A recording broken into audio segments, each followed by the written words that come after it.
Il-proċess tat-tilqim tal-COVID-19 f'pajjiżna fl-aħħar ġimgħat kien is-suġġett ta' kontroversja kif kienu diversi dawk li tkellmu dwar is-sistema dubbjuża u xejn trasparenti kif qed jitmexxa dan il-proċess.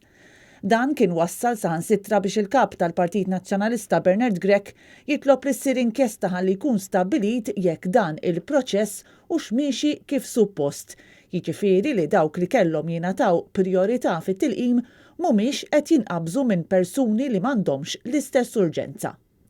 Wara ġimgħat sħaħ ikaxkar saqajh kien biss issa li l-Ministru tas-Saħħa Chris ħass li kellu jieħu xi forma ta' azzjoni wara artiklu ieħor din id-darba fuq il-Malta Independent on Sunday.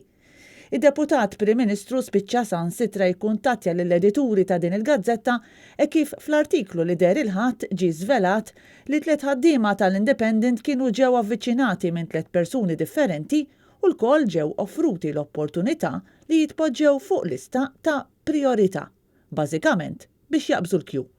Dan il-fatt jikxef li teżisti lista jew listi li fuqhom qed jitniżlu persuni li għandhom jingħataw it-tilqima qabel imisshom. Jidher li Chris ċempel direttament lill-edituri biex jitlob informazzjoni dwar il-persuni li avviċinaw lil ħaddiema tal-gazzetta.